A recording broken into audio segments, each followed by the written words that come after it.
It was an age of spiritual apathy and rigid, almost stale religion, but one man lit a fire that would spread across continents, echoes of which can still be felt today, and you and I are a part of it. John Wesley was born in the town of Epworth in England, about 200 miles north of London. John Wesley's father was an Anglican minister, as was his father. So John and Charles Wesley were third-generation ministers. In fact, their grandfather on their mother's side was also a minister. Their mother, Susanna Wesley, had 19 children, but 10 died during their infant years. But John and Charles did grow up with a lot of siblings. In all, there were 10 of them. John Wesley's father, Samuel Wesley, was a priest or pastor at St. Andrew's Church in Epworth. In fact, that church is still there today. The Wesley family lived in a rectory, which is a British word for parsonage, a house that the church provided to the minister.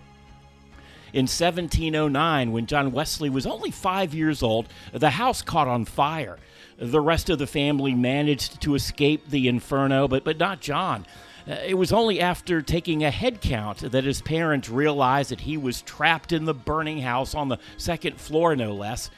The fire's heat prevented rescuers from entering the house, and so people outside formed a human ladder, and they were able to make it to the window, and John Wesley was plucked from the blaze mere moments before the roof collapsed. Susanna, she was an amazing and loving mother. She homeschooled all of her children.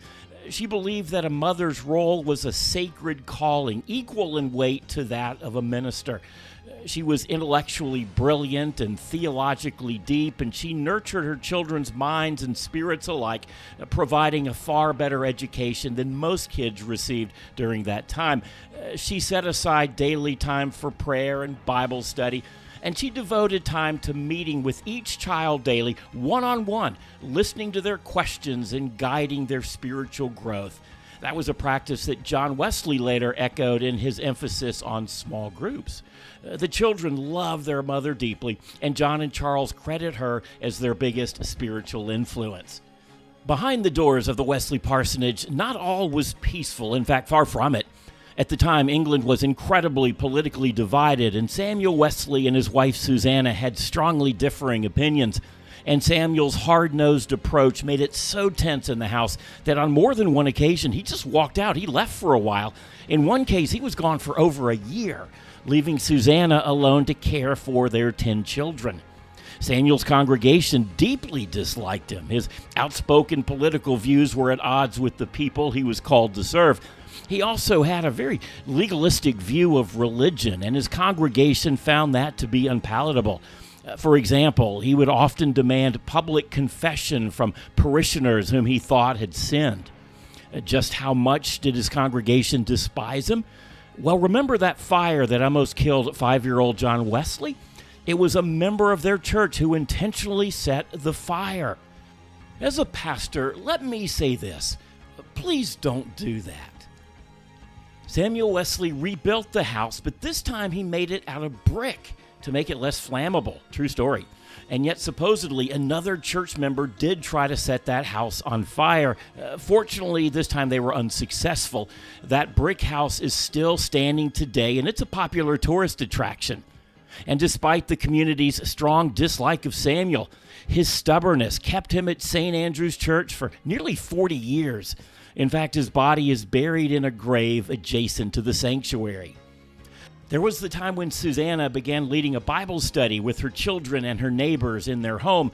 Her practical and engaging teaching style started attracting people from near and far. Eventually, more than 200 people started attending her Bible studies, far more than attended her husband's services. Samuel Wesley, incredibly jealous, actually reported his wife to the bishop. As a husband, let me say this. Don't do that. Samuel Wesley was always in financial difficulty. The area was relatively poor, and on top of that, the congregation often withheld their tithing so that he couldn't be paid. Samuel Wesley actually spent 3 months in a debtor's prison. Finally, here's an interesting anecdote about the Wesley home. They say it was haunted. The eerie sound of footsteps and door slamming and chains rattling and mysterious knocks echoed throughout the halls of the home. It became known, seriously, as the Wesley poltergeist. The kids were terrified. Every member of the family spoke about experiencing this ghost. They named him Jeffrey. But after about 2 months, Jeffrey the ghost left forever. Next week, we'll continue with this look at John Wesley's fascinating life. He revitalized the state of Christianity in England, and that spread around the world. And one of his greatest contributions is our understanding of God's grace. And we're going to look at that this morning.